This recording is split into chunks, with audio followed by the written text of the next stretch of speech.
ಈ ವಿಡಿಯೋದಲ್ಲಿ ನಾನು ಮುಖ್ಯವಾಗಿ ಬರೆಯುವ ನಮ್ಮ ಕೈಗಳಿಗೆ ಕೂಡ ಈ ಬೆರಳುಗಳಿಗೆ ಕೈಗೆ ವ್ಯಾಯಾಮ ಬೇಕು ಅನ್ನುವಂಥ ವಿಷಯವನ್ನು ಹೇಳ್ತೀನಿ. ಬರೆಯುವಾಗಲೂ ಕೂಡ ನಮ್ಮ ಕೈ ಬೆರಳುಗಳಿಗೆ ನಾವು ಸಾಕಷ್ಟು ವ್ಯಾಯಾಮ ಮಾಡಿಸಿದ್ರೆ ಅದು ನಾವು ಹೇಳಿದ ಹಾಗೆ ಚಲಿಸೋದಕ್ಕೆ ಅನುಕೂಲ ಆಗುತ್ತೆ. ಚಪ್ಪಾಳೆ ತಟ್ಟಿದ್ರೆ ಎಕ್ಸರ್ಸೈಸ್ ಆಗುತ್ತೆ. ಎರಡು ಕೈನ ಚಳಿ ಆದಾಗ ಕೆಲವರು ಮುಟ್ಕೊಳ್ತಾರೆ, ಹಾಗೆ ಎಕ್ಸರ್ಸೈಸ್ ಮಾಡೋದು. ಈ ಥರ ಕೈಗಳಿಗೆ ಬೆರಳುಗಳಿಗೆ ಎಕ್ಸರ್ಸೈಸ್ ಮಾಡೋ ಅಂಥದ್ದು ಅಗತ್ಯ ಇದೆ. ವೀಕ್ಷಕರೇ ನಮಸ್ಕಾರ. ಈ ವಿಡಿಯೋದಲ್ಲಿ ನಾನು ಮುಖ್ಯವಾಗಿ ಬರೆಯುವ ನಮ್ಮ ಕೈಗಳಿಗೆ ಕೂಡ ಈ ಬೆರಳುಗಳಿಗೆ ಕೈಗೆ ವ್ಯಾಯಾಮ ಬೇಕು ಅನ್ನುವಂಥ ವಿಷಯವನ್ನು ಹೇಳ್ತೀನಿ. ನಾವು ಬರೆಯುವಾಗ ಒಂದು ಪೆನ್ನನ್ನು ಬೇರೆ ಬೇರೆ ಆಕಾರದಲ್ಲಿ ಚಲಿಸಬೇಕಾಗತ್ತೆ. ಅದಕ್ಕೆ ನಮ್ಮ ಬೆರಳಿನ ಸ್ನಾಯುಗಳು ಸಹಕರಿಸಬೇಕು, ಮಸಲ್ಸ್ ಅದು ಸಹಕರಿಸಬೇಕು. ಅದಕ್ಕೆ ಆ ಥರ ಸಹಕರಿಸಬೇಕಾದ್ರೆ ಅದು ಸಪಲ್ ಅಂತ ಹೇಳ್ತಾರೆ, ಸಾಫ್ಟ್ ಇರಬೇಕು. ಅದು ಹೇಗಂದರೆ ಹಾಗೆ ತಿರುಗೋ ಥರ ಇರಬೇಕು. ಅದು ಸ್ಟಿಫ್ ಬಿಗಿಯಾಗಿದ್ದರೆ, ಸ್ಮೂತಾಗಿಲ್ಲದೆ ಇದ್ದರೆ ಆಗ ನಮ್ಮ ಕೈ ಅಥವಾ ನಮ್ಮ ಬೆರಳು ಅದು ನಮಗೆ ಬೇಕಾದ ಹಾಗೆ ಅದು ಚಲಿಸೋದಿಲ್ಲ. ನಮ್ಮ ಅಕ್ಷರಗಳು ಕೂಡ ಚೆನ್ನಾಗಿರೋದಿಲ್ಲ. ನನ್ನ ಅನುಭವದಿಂದ ನಾನು ಹೇಳ್ತಾ ಇರೋವಂಥ ಮಾತಿದು. ನಾನು ಎಷ್ಟೋ ಜನರಿಗೆ ಆ ರೀತಿ ಸೂಚಿಸಿ ಅವರ ಕೈಗೆ ಎಕ್ಸರ್ಸೈಸ್ ಮಾಡಿ ಅದರಿಂದ ಅವರ ಕೈ ಬರಹ ಸುಧಾರಣೆ ಆಗಿರೋದು ನನ್ನ ಗಮನಕ್ಕೆ ಬಂದಿದೆ. ಅದಕ್ಕೋಸ್ಕರನೇ ನಾನು ಇದನ್ನು ಹೇಳ್ತೀನಿ. ಹೇಗೆ ಯೋಗಾಸನ ಮಾಡೋ ಅಂತಹ ಯೋಗ ಪಟುಗಳಿರ್ತಾರಲ್ಲ, ಅವರು ದೇಹನ ಹೇಗೆ ಬಗ್ಗಿಸ್ತಾರೆ ನೋಡಿ. ಎಷ್ಟು ಚೆನ್ನಾಗಿ ಬಗ್ಗಿಸ್ತಾರೆ ಅಂದರೆ ಅವರ ದೇಹದಲ್ಲಿ ಮೂಳೆಗಳಿದೆಯೋ ಇಲ್ವೋ ಅನ್ನುವಂಥ ಅನುಮಾನ ಬರುತ್ತೆ.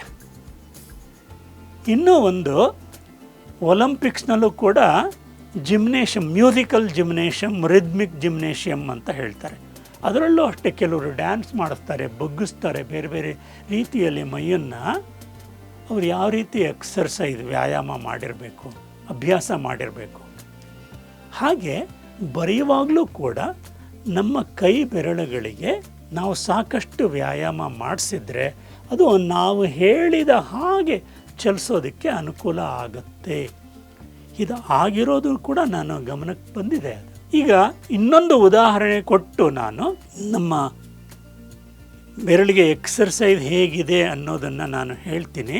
ನೋಡಿ, ಕೆಲವರು ದೊಡ್ಡವರು ಇಡೀ ದಿವಸ ಕಂಪ್ಯೂಟರ್ ಮುಂದೆ ಕೂತ್ಕೊಂಡು ಕೆಲಸ ಮಾಡೋ ಅಂಥವ್ರು ಅದರಲ್ಲೂ ಟೈಪ್ ಮಾಡ್ತಾ ಇರಬೇಕಾಗುತ್ತೆ. ಅವರಿಗೆ ಒಂದು ಸಮಸ್ಯೆ ಉಂಟಾಗುತ್ತೆ. ಅವರ ಬೆರಳುಗಳು ಟೈಪ್ ಮಾಡುವಾಗ ಹೀಗೆ ಅಲ್ಲಾಡಿಸ್ಲಿಕ್ಕೆ ಆಗೋದಿಲ್ಲ. ಅವ್ರಿಗೆ ಹೀಗೆ ಅಲ್ಲಾಡಿಸ್ಬೇಕು, ಆ ಥರ ಆಗೋಗ್ಬಿಡುತ್ತೆ. ಕೈ ಸ್ಟಿಫ್ ಆಗೋಗ್ಬಿಟ್ಟಿರುತ್ತೆ. ಆ ಥರದವರು ಡಾಕ್ಟ್ರ್ ಹತ್ರ ಹೋಗ್ತಾರೆ. ಡಾಕ್ಟ್ರ್ ಹತ್ರ ಹೋದಾಗ ಡಾಕ್ಟ್ರ್ ಹೇಳ್ತಾರೆ, ನೀವು ಎಕ್ಸರ್ಸೈಸ್ ಮಾಡಿ ಅಂಥೇಳಿ, ಬೆರಳುಗಳಿಗೆ ಎಕ್ಸರ್ಸೈಸ್ ಮಾಡಿ. ಎರಡು ಥರ ಸೂಚಿಸ್ತಾರೆ. ಒಂದು ಸ್ಮೈಲಿ ಬಾಲ್ ಅಂತ ಇರುತ್ತೆ, ಸ್ಪಾಂಜ್ ಬಾಲ್. ಅದನ್ನು ಹಿಸ್ಕೋದು ಬಿಡೋದು, ಹಿಸ್ಕಬೇಕು. ಸ್ಮೈಲಿ ಬಾಲ್ 20 ರೂಪಾಯಿಗೆ ಒಂದು ಸ್ಪಾಂಜ್ ಬಾಲ್ ಸಿಗುತ್ತೆ. ಬೇರೆ ಎಲ್ಲ ಇದು ಸ್ಪೋರ್ಟ್ಸ್ ಶಾಪಲ್ಲೇ ಅಂತಲ್ಲ, ಎಲ್ಲ ಕಡೆ ಬೇಕಾದರೆ ಸಿಗುತ್ತೆ. ಟಾಯ್ ಕೂಡ ಉಪಯೋಗಿಸ್ತಾರೆ. ಒಂದು ಸ್ಮೈಲಿ ಐಕಾನ್ ಇರುತ್ತೆ ಅದ್ರ ಮೇಲೆ ಒಂದು. ಇನ್ನೊಂದು ಒಳ್ಳೆ ಉದ್ದಿನ ವಡೆ ಆಕಾರದಲ್ಲಿ ಹಾರ್ಡ್ ರಬ್ಬರಿಂದ ಮಾಡಿರೋ ಅಂಥ ಒಂದು ಆಟಿಕೆ ಇರುತ್ತೆ. ಅದನ್ನು ಚೆನ್ನಾಗಿ ಹಿಸ್ಕಬೇಕು, ಬಿಡಬೇಕು.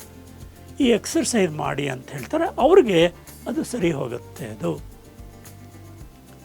ಈಗಂತೂ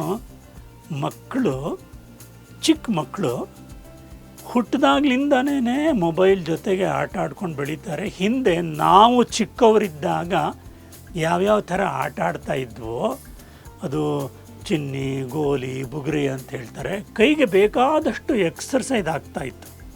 ಕೈಯಿಂದ ನಾವು ತಳ್ಳೋದು, ಎಳೆಯೋದು, ತಿರುಗಿಸೋದು, ಹಿಸ್ಗೋದು, ಈ ಥರದ್ದೆಲ್ಲ ಮಾಡ್ತಾ ಇದ್ವಿ ನಾವು.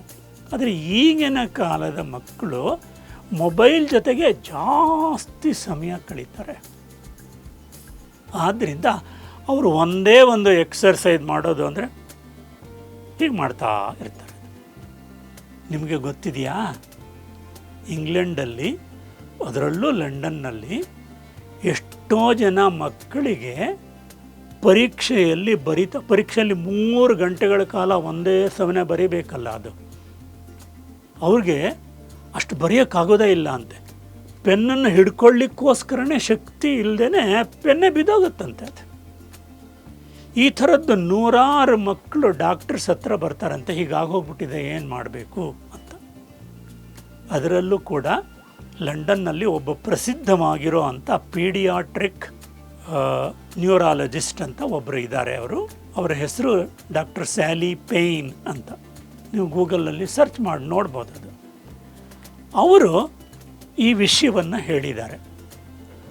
ಇಲ್ಲಿ ಅವರೇನು ಹೇಳ್ತಾರೆ ಅಂತ ಹೇಳಿದ್ರೆ, ಈ ಬೆರಳುಗಳಿಗೆ ಸಾಕಷ್ಟು ವ್ಯಾಯಾಮ ಬೇಕು. ಅದು ಬರಿಬೇಕಾದ್ರೆ, ಅದರ ಸ್ನಾಯುಗಳಿಗೆ ಶಕ್ತಿ ಬರಬೇಕಾದ್ರೆ, ಅದು ಹೇಗೆ ಬಂದರೆ ಹಾಗೆ ಬೇಕಾದರೆ ತಿರುಗಬೇಕಾದ್ರೆ ಅದಕ್ಕೆ ಎಕ್ಸರ್ಸೈಸ್ ಬೇಕು. ಈಗಿನ ಕಾಲದ ಮಕ್ಕಳು ಈ ಥರ ಬರೇ ಟೈಪ್ ಮಾಡೋದನ್ನು ಕಲಿಯೋದರಿಂದ ಸ್ನಾಯುಗಳು ಶಕ್ತಿಯನ್ನು ಕಳ್ಕೊಳ್ಳುತ್ತೆ. ಅದಕ್ಕೋಸ್ಕರನೇ ಪೆನ್ ಹಿಡ್ಕೊಳ್ಳೋ ಶಕ್ತಿ ಕೂಡ ಇರಲ್ಲ ಅವ್ರಿಗೆ. ಅದಕ್ಕೋಸ್ಕರ ಅವರು ಕೂಡ ಹೇಳ್ತಾರೆ ಎಕ್ಸರ್ಸೈಸ್ ಅಗತ್ಯ ಅಂತ. ನಾನೊಬ್ಬನೇ ಅಲ್ಲ, ಲಂಡನ್ನಿನ ಪ್ರಸಿದ್ಧವಾಗಿರೋ ಅಂಥ ಪೀಡಿಯಾಟ್ರಿಕ್ ಥೆರಪಿಸ್ಟ್ ಅವರು ಹೇಳ್ತಾರೆ. ಸ್ಯಾಲಿ ಪೇಯ್ನ್ ಅಂತ ಅವರ ಹೆಸರು. ನಾನು ಈಗ ಏನೇನು ಎಕ್ಸರ್ಸೈಸ್ ಮಾಡ್ಬೋದು ಅನ್ನೋದನ್ನು ಒಂದು ಸ್ವಲ್ಪ ಹೇಳ್ತೀನಿ. ನಾನು ಈಗಾಗಲೇ 2 ಹೇಳಿದ್ದೀನಿ. ಅಥವಾ ಅದು ಸ್ಮೈಲಿ ಬಾಲ್ ಅಂತ ಸಿಗತ್ತೆ, ಎಲ್ಲರೂ ಸಾಮಾನ್ಯವಾಗಿ ಗೊತ್ತಿರೋ ಅಂಥದ್ದೇ ಅದು. ಅದನ್ನು ಹಿಸ್ಕೋದು ಬಿಡೋದು. 2ನೇದು, ನಾವು ಸ್ಮೈಲಿ ಬಾಲ್ ಕೂಡ ಬೇಕಾಗಿಲ್ಲ, ಮುಷ್ಟಿಯೇ ಸುಮ್ಮನೆ ಹೀಗಿಡೋದು. ಒಂದು 20 ಸರಿ 30 ಸರಿ ದಿನಾ ಮಾಡಬೇಕು. ಅದನ್ನು ಹಿಸ್ಕೋದು ಬಿಡೋದು. ಇನ್ನು ಮುಂದಿಂದು, ಈ ಬೆರಳುಗಳನ್ನೇ ಒಳ್ಳೆ ಕ್ಲಾಸ್ ಇದ್ದ ಹಾಗೆ, ಅದು ಈ ಬೆಕ್ಕು ಏನಾದರೂ ಪರ್ಚಬೇಕಾದ್ರೆ ಎಲ್ಲ ಹಿಡ್ಕೊಳ್ಳುತ್ತಲ್ಲ, ಅದು ಹಿಂಗೆ ಮಾಡೋದು ಬಿಡೋದು ಒಂದು 20 ಸರಿ ಈಗ ಮಾಡ್ತಾ ಇರೋದು. ಸುಮ್ಮನೆ ಕೂತ್ಕೊಳ್ಳುವಾಗ, ಟಿ ವಿ ನೋಡ್ತಾ ಇರುವಾಗಲೂ ಇದನ್ನು ಮಾಡ್ಬೋದು ಬೇಕಾದರೆ. ಹಾಗೆಯೇ ಬೆರಳುಗಳನ್ನು ತಬಲಾ ಆಡಿಸ್ತಾ ಇರೋ ಹಾಗೆ ಅದನ್ನು ಬೆರಳಲ್ಲಿ ಅಲ್ಲಾಡಿಸೋದು ಎಕ್ಸರ್ಸೈಸ್ ಆಗುತ್ತೆ. ಅದು ಆಯಿತಾ. ಕೆಲವು ಸರಿ ತಳ್ಳೋದು, ಯಾವುದಾದ್ರೂ ಗೋಡೆನ ತಳ್ಳೋದು, ಮುಂದಕ್ಕೆ ಹೋಗ್ಲಿಕ್ಕಲ್ಲ, ಎಳೆಯೋದು, ತಿರುಚೋದು, ಹೀಗೆ ಮಾಡೋದು. ಸುಮ್ಮನೆ ಕೈಯನ್ನು ಹೀಗೆ ಹಿಡ್ಕೊಂಡು ಹೀಗೆ ಮಾಡ್ತಾ ಇರೋದು. ಕೈ ಅಕಸ್ಮಾತ್ ನೀರಲ್ಲಿ ಒದ್ದೆ ಆಗಿದ್ದರೆ ಅದನ್ನು ಕೊಡುತ್ತೀವಿ ನಾವು, ಹಾಗೆ ಕೊಡುವುದದು. ಮನೆಯಲ್ಲಿ ತಾಯಂದರು ಚಪಾತಿ ಮಾಡಲಿಕ್ಕೆ ಮೊದಲು ಚಪಾತಿ ಹಿಟ್ಟನ್ನು ಕಲಿಸ್ತಾರೆ. ಅವ್ರು ಹೇಗೆ ಕಲಿಸ್ತಾರೆ ನೋಡಿ. ಅಕಸ್ಮಾತ್ ಅವಕಾಶ ಸಿಕ್ಕಿದ್ರೆ ಅದನ್ನು ಮಕ್ಕಳು ಕೂಡ ನಾವು ಕಲಿಸ್ತೀವಿ ಅಂಥೇಳಿ ಸ್ವಲ್ಪ ಪ್ರಯತ್ನ ಮಾಡಿದ್ರೆ ಖಂಡಿತವಾಗೂ ನಿಮ್ಮ ಬೆರಳುಗಳಿಗೆ ಚೆನ್ನಾಗಿ ಎಕ್ಸರ್ಸೈಸ್ ಆಗುತ್ತೆ. ಇಂಗ್ಲೀಷ್ನಲ್ಲಿ ಇದನ್ನು ಹೇಳ್ತಾರೆ ಪ್ರೀ ರೈಟಿಂಗ್ ಸ್ಕಿಲ್ಸ್ ಅಂತ.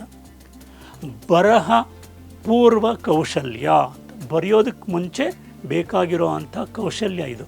ಆ ಸ್ನಾಯುಗಳು ಬಲಶಾಲಿ ಆಗಿರಬೇಕು ಮತ್ತು ಸ್ಮೂತ್ ಆಗಿರಬೇಕು. ಗಟ್ಟಿ ಆಗಬಾರ್ದು, ಬಿಗಿ ಆಗಬಾರ್ದು, ಬಿಗಿತ ಆಗೋದದು.